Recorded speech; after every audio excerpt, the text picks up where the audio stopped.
So today we are going to learn about mathematical analysis of non-recursive algorithms. That means iterative algorithms. Okay, non-recursive means recursion is not used. Okay, it is iterative algorithms.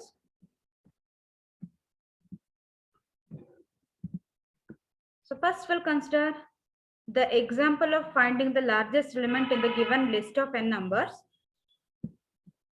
Okay, algorithm max element. Okay, algorithm max element. We are passing a of 0 to n minus 1. Okay, 0 is the position of the first element, n minus 1 is the position of the last element. Okay, determines the value of the largest element in a given array. This is a single line command. Determines the value of the largest element in a given array. Whichever is the largest value, it will return that. Input an array a of 0 to n minus 1 of real numbers. Okay, real numbers means your floating point numbers. Output is the value of the largest element in A. Then Maxwell is equal to a of 0. For I is equal to 1 to n minus 1, do. If a of I is greater than Maxwell, then Maxwell is equal to a of I. Then return Maxwell. We'll discuss how it works. Before that, you can see the algorithm representation here. Until now, whatever we have studied, we were studying the algorithms from the Ellis Horowitz books. He was the author. He is the author, Ellis Horowitz. So in that, the representation was different. Algorithms only, that is, what is the input, they were not specifying. So here we have specification of the input, what kind of input it is. He has specified it as real numbers. This is from Anani Levitin book. Okay, this is from another book. So it depends on the author how they represent the algorithm. Okay, it depends on the author. I hope you are getting. So here, what he has done, instead of using equal to, he is using arrow, right? And we don't have any opening bracket or closing bracket. By looking at the indentation, we have to identify where we have to put bracket if necessary. Okay, that is depending on the implementation of your algorithm. That is which programming language you are going to use. Depending on that, you can put the brackets. Okay, if that is if necessary. Otherwise, you can directly execute by just converting it into the native programming language. Okay, we'll see how it works. So initially we are assigning Maxwell is equal to a of 0, right? A of 0 is 10. Consider this array. So Maxwell is equal to a of 0. So which is equal to 10. You can notice here, okay, which is equal to 10. And I will be pointing to next number. I is equal to 1. Okay, I is equal to 1 to n minus 1. You can see here, I equal to 1 to n minus 1 in the loop. You can notice that I is equal to 1 to n minus 1. So Maxwell is equal to 10 and I is equal to 1. I is pointing to 1. That means 5. Number is 5. So these two are compared.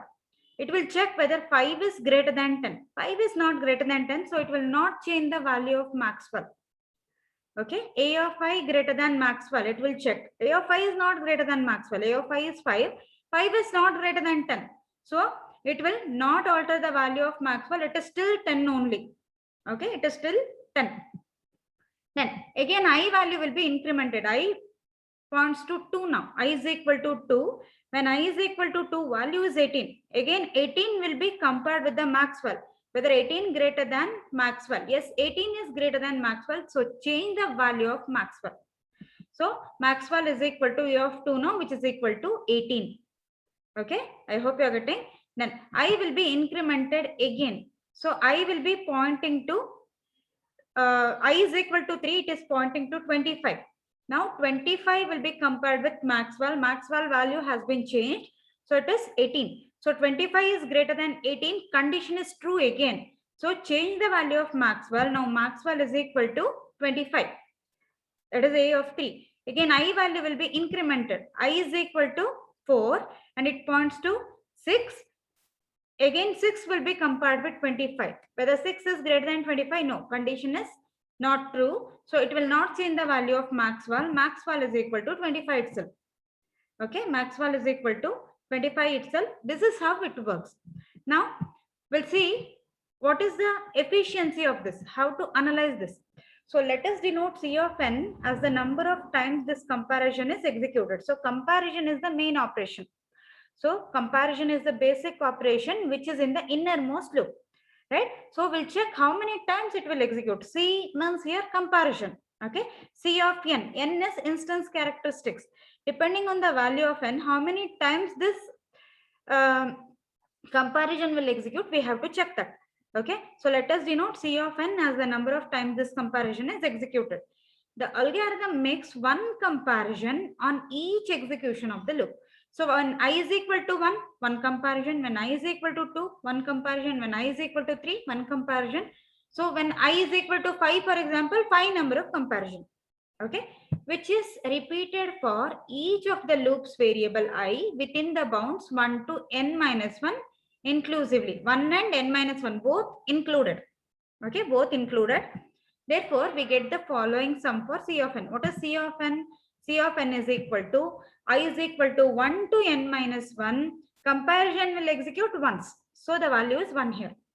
Okay, the constant value 1. Summation I is equal to 1 to n minus 1. Why summation here? Because we have to add all this. Add all these ones. That is 1 for each value of I. So I is equal to 1 to n minus 1, 1. When we solve this, upper limit minus lower limit plus 1. That is the formula. We'll tell you what are the formulas we are going to use. Okay. Upper limit minus lower limit plus 1. N minus 1 minus 1 plus 1. So which is equal to n minus 1, which belongs to theta of n. So n minus 1 number of comparisons. Loop will not begin at 0. Loop begins at 1. So n minus 1 number of comparisons. If loop begins at 0, then n number of comparisons. Okay, so this is the time complexity of the finding the largest element in the array. Okay, general plan for analyzing time efficiency of non-recursive algorithm. What is the general plan? We'll discuss that. So decide on a parameter indicating an input size. First decide what parameter is the input size. Okay, what is the input size? Check it out. And what is the parameter or parameters? Check it out. Okay, and then identify the algorithm's basic operation. Okay, identify the algorithm's basic operation. So identify which is the basic operation that will execute the most. Okay, most number of times, more number of times the operation which executes, we have to select that. So as a rule, it is located in a innermost loop. So for the example which we have discussed, it was in the for loop, and it was comparison. If comparison, whether a max value is, that is a of I is greater than max val, right? So we have to check which is the basic operation. Then check whether the number of times the basic operation is executed depends only on the size of an input. So we have to decide on this first, whether the number of times this basic operation is executed is varying depending on the input size. Only with that, only with the size of the input variable, whether it is increasing or decreasing. If it is also depending on any other additional property, then we have to calculate worst case, average case, and if necessary, best case also. Okay, I hope you are getting. So we have to check whether if the basic operation depends only on the input size. If it depends on the input size, calculate only one efficiency, it's enough. Okay, just now whatever we have done, the same thing. So for that, for finding out the maximum element, we need not to find out worst case, average case, or best case. Okay, it is not required because it depends on the input size. We have to check each element with all other element. It is required. Okay, so we need not to check for worst case, average case, and best case for that. But if it also depends on any other property other than this size of the input, then we have to calculate, we have to check what is the worst case and average case. And if it is required, we have to go for best case also. Then set up a sum expressing the number of times the algorithm's basic operation is executed. So create a sum for that. Okay, whatever the basic operation we have selected, check how many times it will execute it. How to check that? So create a summation rule for that. Okay. Using the standard formulas and rules of sum manipulation, either find a closed form formula for the count or at the very least establish its order of group. Okay. If we can solve it using some sum manipulation rules and formulas, then we can solve it. If we cannot solve it easily, at least we have to find out what is the order of growth. For example, whether it is n square, n cube, n factorial, we have to check that. And two basic rules of sum manipulation. First one, I is equal to L to U, C into AI. L is lower limit, U is upper limit. Okay, L is lower limit and U is upper limit, which is equal to C, it's a constant. Take it out. Okay, C, it's a constant, take it out. And AI, since we have that value I, it depends on the value which we are varying. It depends on this value. That is low to upper limit to, sorry, lower limit to upper limit. So AI, so AL plus so on up to AU, we have to calculate here. Okay, so if this is the case, how to solve this? So we have to find the summation for that. Then second one is I is equal to L to U. So which is AI plus or minus BI, which is equal to I is equal to L to U AI plus or minus I is equal to L to U BI. So separate this and solve this. Plus or minus any one will be there. Okay, either plus will be there or minus will be there. They have included both in the single rule. Okay, so when we have constant, take it outside and solve the summation. Okay, when we have a constant, take it outside and solve the summation. When we have addition or subtraction with the summation, sum manipulation, then we have to separate it and solve it. Separating it and solving it is easy. Okay, why we are going to separate it? Because it is easy to solve when we separate it. Okay, solve it and then add or subtract it depending on the sign. Okay, then two summation formulas. So I is equal to L to U1, which is equal to upper limit minus lower limit U minus L plus 1. Okay, upper limit is upper limit is U, lower limit is L. So remember that when we have summation I is equal to L to U1, it is upper limit minus lower limit U minus L plus 1, where L less than or equal to U are some lower and upper integer limits. Then I is equal to 0 to Ni. So you know this, I is equal to 1 to Ni, which is equal to 1 plus 2 plus so on up to N, which is equal to N into N plus 1 divided by 2. When we get such value, we can approximate it to 1 by 2 into N square, half N square, which belongs to theta of N square. We can directly write like this. That is when we get this sum of natural numbers. Sum of n natural numbers when we have, you know this formula, you have already learned, right? N into N plus 1 divided by 2. When we get this value N into N plus 1 divided by 2, we can approximate it to half N square. So we'll discuss another example. Consider the element uniqueness problem. Check whether all the elements in a given array are distinct. So we have to check whether we have duplicate elements or not. Are distinct means it must be different element. Okay, it must be different element. If it has duplicate element, it has to return it as false. False means it doesn't have unique elements. Okay, it is a unique element problem. So all the element must be unique in this. If it is not unique, it will return false. If it is unique, it will return true. Okay, this problem can be solved using the algorithm. Unique elements, the algorithm name they have given it as unique elements. For this, they are passing the array A of 0 to N minus 1 determines whether all the elements in a given array are distinct. It will check whether all the elements are unique or not. Input an array A of 0 to N minus 1. Output, it returns true if all the elements in A are distinct. Distinct means unique. If we have duplicate value, then it will return false. If we have duplicate values, then it will return false. Duplicate values means same values occurred more than once. Okay, same value occurred more than once, it will return false. Okay. For I is equal to 0 to n minus 2, you can notice the loop values here. I is equal to 0 to n minus 2. Ith loop begins at 0 and it ends at n minus 2.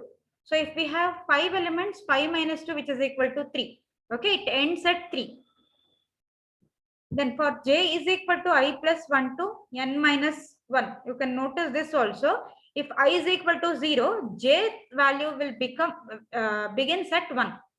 If I value is 1, it begins at 2. Okay, and it ends at n minus 1. If we have 5 elements, it ends at fourth element. Fourth element means n minus 1 means last element. Okay. Then if a of I is equal to a of j, then return false. Here we are comparing. You can see the comparison operation here. For the algorithm, they have used single equal to here. While implementing the algorithm, we cannot use single equal to for the comparison. Single equal to is for assignment, right? Single equal to is for assignment, but only for the algorithm, because algorithm cannot be directly executed in the system, right? We have to implement it. While implementing, you have to use double equal to symbol here for comparison. Otherwise, a of j value will be assigned to a of I here. Okay. So here in this case, it's just an algorithm. So we are comparing it. Okay. If a of I is equal to a of j, then return false. If any two values are similar, same values we have, then return it as false. If not, then return true. So what is the basic operation here? Basic operation is in the innermost loop. Again, it is comparison. Which comparison? If a of I is equal to a of j. A of I is equal to A of j, it's a comparison. It's the basic operation. Okay, just remember that. It is in the innermost loop. Which is innermost loop here? So jth loop is innermost loop. Right? Within that we have this comparison. So that is the basic operation. Then we have to decide whether it only depends on the input size. Does it depend on only on the input size? Okay, we'll check that how it works first. Then only we'll come to know whether it depends only on the input size or whether it depends on any other factor. Okay. So let us consider this array again. So I value is 0 and j value will vary from I plus 1. What is I plus 1? 0 plus 1, which is equal to 1. And a of 0 is equal to 10. Right? A of 0 is equal to 10. Now, in this first iteration of I is equal to 0, 10 will be compared with all other elements. Okay. First, j is equal to 1. So, 10 will be compared with 5. These two are not equal. It will check whether a of I is equal to a of j. These two are not equal. So, condition is false. It will increment the value of j. J becomes 2 now. Okay, j becomes 2 now. When j becomes 2, 10 and 18 will be compared. Okay, 10 and 18 will be compared. These two are not equal again. Okay, again j value will be incremented to 3. J is equal to 3. Then j will be pointing to 25. 10 and 25 will be compared. Again, these two are not equal. Then I is equal to 0. J is equal to 4. J will be incremented to 4. So, 10 and 6 will be compared. Okay, 10 and 6 will be compared. Again, these two are not equal. Okay, so this is one iteration of I when I is equal to 0. So this is the entire iteration. So j will be pointing to n minus 1. That is fifth element. The index is 4. It is pointing to the last element up to n minus 1. Okay, so now j will be incremented to 5. It will come out of the jth loop and I value will be incremented to 1 now.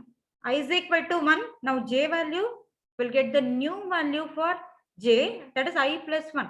What is I? It is 1. 1 plus 1, which is equal to 2. So j is equal to 2 now. So what is a of I? A of I is 5 now. So a of 1 is equal to 5. J is pointing to 18. 5 and 18 will be compared. 5 and 18 are not equal. Right? Again, j value will be incremented to the next number, that is equal to 3. So when j pointing to 25, 5 and 25 will be compared. These two are not equal. J will be incremented to 4. It will be pointing to 6 now. 6 and 5 will be compared. Again, these two are not equal, right? Now, this is the second iteration of I, that is I is equal to 1. Now, I value will be incremented to 2. J is equal to I plus 1, which is equal to 2 plus 1, 3. Then A of 2 is equal to 18. Now, 18 will be compared with 25 and 6. Okay. So, 18 and 25 will be compared. These two are not equal. So, J value will be incremented to 4. Now, 18 will be compared with 6. These two are not equal again. So, again, I value will be incremented to 3. J is equal to I plus 1, which is equal to 4. So, A of 3 is equal to 25 now. Okay, A of 3 is equal to 25. 25 and 6 will be compared. I hope you remember, I value will vary up to n minus 2. Here we have 5 values, 5 minus 2. It will vary up to 3. Okay, it will vary up to 3. So this is the worst case input for unique elements problem. Okay, what is the best case? If first two elements are equal. Okay, if first two elements are equal, it will immediately come out of the loop. Okay, if first two elements are equal, it will immediately come out of the loop. Okay, you can notice here. So consider the algorithm again.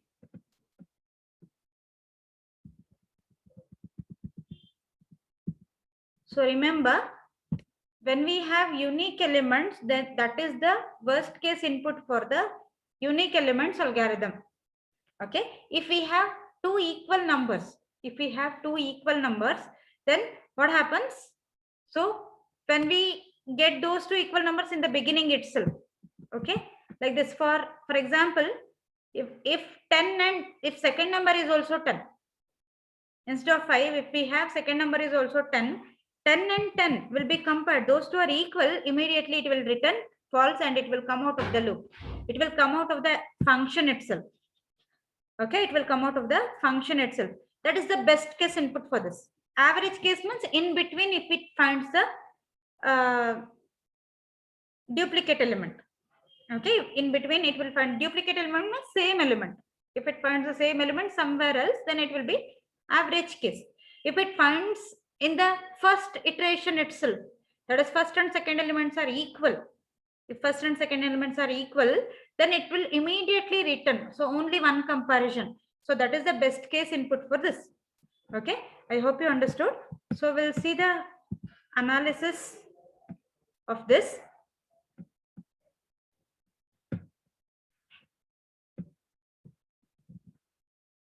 Analysis for unique element problem. So I'm writing for C worst. C best, I told you, only one comparison, or average case means if it finds in between.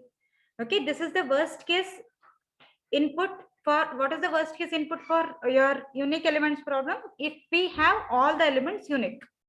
Okay, so here ith loop varies from 0 to n minus 2. And jth loop varies from I plus 1 to n minus 1.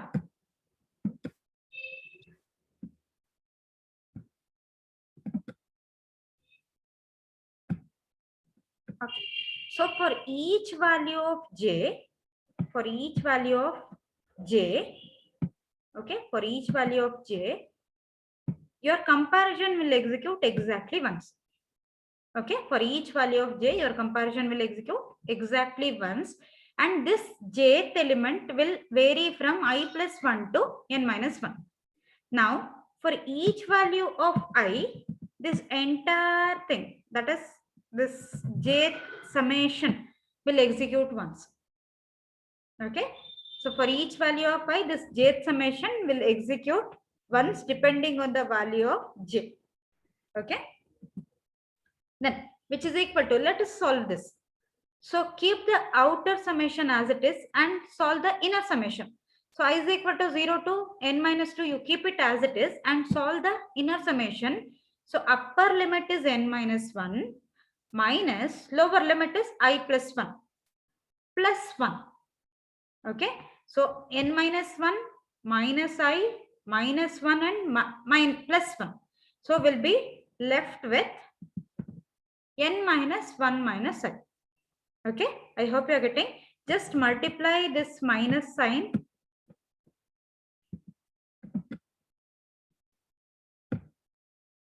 Just multiply this minus sign with the elements inside this.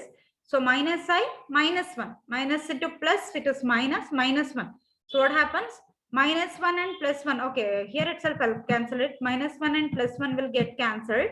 Okay, so we have left with n minus 1 and minus I. Okay, you can write it as n minus I minus 1 also. We have taken n minus 1 because total n minus 1, we can directly take it outside because it's a constant. It doesn't depend on the value of I. So we can take it outside. That's why it is separated. N minus 1 minus I. Now you separate this using the summation rule. That is, I hope you remember, that is summation I is equal to lower limit to upper limit ai plus or minus bi. Separate it. Summation lower limit to upper limit ai plus or minus summation lower limit to upper limit bi. Okay, same thing we are going to perform here. So separate this. I is equal to 0 to n minus 2, n minus 1 in one summation, minus I is equal to 0 to n minus 2, I in another summation. Okay, take that n minus 1 outside because it's a constant. It doesn't depend on the value of pi. Okay, so n minus 1, I is equal to 0 to n minus 2 into 1. When we take that outside, n minus 1, what is left? It will be 1. Okay, n minus 1 into 1, right? Then minus, solve the summation for I is equal to 0 to n minus 2. Okay, solve it using the summation values, that is, I add it 0 plus 1 plus 2 plus so on up to n minus 2. So you will get n into n plus 1 divided by 2, right? N into n plus 1, what is n here? It is n minus 2. N minus 2 plus 1. N minus 2 into n minus 2 plus 1, which is equal to n minus 2 into n minus 1 divided by 2. Okay, so we are applying in the natural number addition formulas. N natural number summation formula. N into n plus 1 divided by 2. Okay, n into n plus 1 divided by 2. What is n here? It is n minus 2. Apply that value here. So we'll get n minus 2 into n minus 1 divided by 2. So we have left with, now solve the first summation also. N minus 1 into upper limit is n minus 2. Lower limit is 0. So n minus 2 minus 0 plus 1 minus n minus 2 into n minus 1 divided by 2. So we'll be left with n minus 1 into n minus 1. So you can notice here. So we have value 2 here, minus 2 here, and plus 1 here. Minus 2 plus 1, it is minus 1. So n minus 1. Here also we have n minus 1. Here also we are getting n minus 1. N minus 1 into n minus 1, which is equal to n minus 1 whole square. Okay, n minus 1 whole square minus n minus 2 into n minus 1 divided by 2. When we simplify this, we'll be left with n minus 1 into n divided by 2. Okay, n into n minus 1 divided by 2. You can solve this easily. It is a simple mathematics. You can solve this. N into n minus 1 divided by 2, which is approximately equal to half n square. We can directly write it as theta of n square. Okay, it is approximately equal to half n square. Okay, I hope you understood this concept. Note that this result was perfectly predictable. In the worst case, the algorithm needs to compare all n into n minus 1 divided by 2 distinct pair of its n elements. So we have seen that. So ith element must be, that is first element must be compared with all the other element. Second element must be compared with all the other element. Third element will be compared with all the other element, right? So it has to compare n into n minus 1 divided by 2 number of times. That much, that is n into n minus 1 divided by 2 number of times, all the comparison will work. Okay, I hope you understood the concept. So in today's class, we have discussed two algorithms. One is to find the maximum element or largest element in the array. That will make n minus 1 number of comparison. And another one is to check whether array elements are unique or not. So that will make n into n minus 1 divided by 2 number of comparisons. Okay, if you have any doubts, you can ask me.